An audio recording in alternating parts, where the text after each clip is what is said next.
Ekigambiro kuruguchika buna Omosike Anthony Kibagendi hairanirire ebikaro by'ebunge naende gukani gwa kubikirana ase ntunde yende imambia yalera Abarai korwa ase chibunge emia Kisii ane na ase nsemo y'ebunge ya Kitutu Chache South nigo besokire na kugikeria GOSERIGWA eria kabere kumujumbe Anthony Kibagendi korwa ase ebunge asekeria nigo omurubiri obubwenia osha otari gukora na kuruguchika gochia ase omurai wense abe gako omurigereria ne chinkwana cyariganirwa no muri kito petrol machine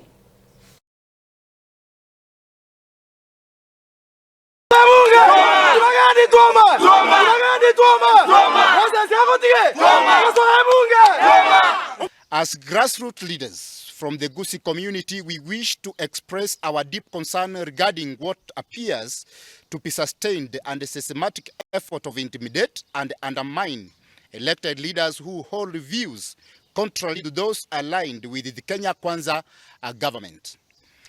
We recall with the great concern the treatment of our daughter, Senator Grolio Ruoba, who was illegally and unjustly removed from her position in the Senate and contrarily replaced, despite the court clearly declaring the process unprocedural. The suspension of Mheshimiwa Anthony Kibagendi was not only excessive but appeared punitive, stemming from remarks he made in public domain that reflects concern widely shared by Kenyans.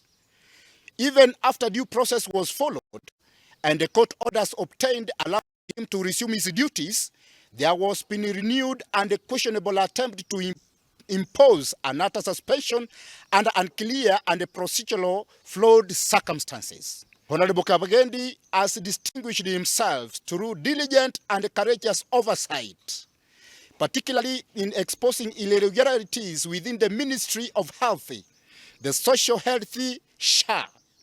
His leadership is in advocating for accountability as well as his role of advancing the Fred Matiang'i candidature and the Isilinda Mwananchi initiative has positioned him as key voice of transparency and reform this country. Nakuja hapa kama watu wa Kitutu Chache South kuuliza serikali ya Mheshimiwa William Ruto, mbona Mheshimiwa Anthony Kibagendi anakaa suspended from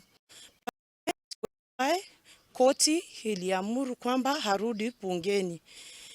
Swali langu kwa bunge ya sasa, mbona Mheshimiwa Anthony Kibagendi hatupo nje na sisi tulimchagua ndio kututetea pale? Shida yake ni gani? Sababu kama ni maneno kulalamika kuhusu SHA na vitu zingine, si yeye peke yake. Wananchi wanalia, viongozi wanalia, nchi haina mwelekeo. Mimi sioni makosa yake. Tuomba leo tumempatia Mheshimiwa William Ruto 24 hours atueleze watu wa Kitutu Chache South tunakaa aje kama mheshimiwa wetu hayuko bungeni. Sivyo. One thing that I'm going to put some little weight on is this issue about SHA.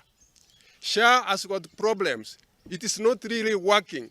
I stay near a hospital. I can see the way people are suffering. They go there, they come back without being treated, without being attended.